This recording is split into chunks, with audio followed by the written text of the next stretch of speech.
നമ്മൾ tensile roofing Kozhikode കൊടുവള്ളിയിൽ Faisal സാറിൻ്റെ വീട്ടിലാണുള്ളത്. Tensile roofing എന്തിനാണ് യൂസ് ചെയ്യുന്നതെന്ന് വെച്ചാൽ, രണ്ട് വണ്ടി സുഖമായിട്ട് പാർക്ക് ചെയ്യാൻ പറ്റിയിട്ടുള്ള ഒരു കാർ പോർച്ച് വീട്ടിൽ ഓൾറെഡി സെറ്റ് ചെയ്ത് വെച്ചിട്ടുണ്ട്.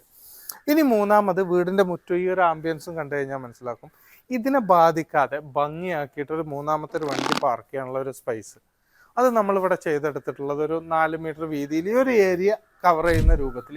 എന്നാൽ ഒരു വണ്ടി പാർക്ക് ചെയ്യുമ്പോൾ വീടിൻ്റെ കിച്ചണിൻ്റെ സൈഡാണ്, അവിടെ നിന്ന് ഇങ്ങോട്ടൊരു വലിയ സ്ട്രക്ചർ ഇവിടെ മുന്നിൽ കിടക്കുന്നത് ഫീൽ ചെയ്യാത്ത രൂപത്തിൽ നല്ല അടിപൊളിയാക്കിയിട്ട് ഇത്തരം സൊല്യൂഷനുകളാണ് ഒരു സെക്കൻഡ് ഓപ്ഷൻ എന്നുള്ള നിലക്ക് കാർ പോർച്ചിൽ ഏറ്റവും ബെറ്റർ ആയിട്ട്. ഇപ്പോൾ ഈ വീടിൻ്റെ ഒരു മുറ്റവും കാര്യം കണ്ടു കഴിഞ്ഞാൽ മനസ്സിലാക്കാൻ പറ്റും, ഇത്രയും ഭംഗിയിൽ ചെയ്തെടുത്ത സാധനത്തിൽ വേറൊരു സ്ട്രക്ചറിലോ കാര്യങ്ങളിലോ ഇതുപോലെ ഒരു കാർ പോർച്ച് ചെയ്യാൻ സാധിക്കൂല എന്നുള്ളത് തന്നെയാണ്. അപ്പോൾ ഇത് നമ്മൾ കോഴിക്കോട് ചെയ്തതാണ്. ഇത്തരത്തിലുള്ള കാര്യങ്ങൾ കേരളത്തിൻ്റെ എല്ലാ ഭാഗത്തും നമ്മുടെ സർവീസ് അവൈലബിൾ ആണ്. നമ്മളെ കോൺടാക്ട് ചെയ്യാനുള്ള ഡീറ്റെയിൽസും കാര്യങ്ങളും നമ്മൾ താഴെ കൊടുക്കുന്നുണ്ട്.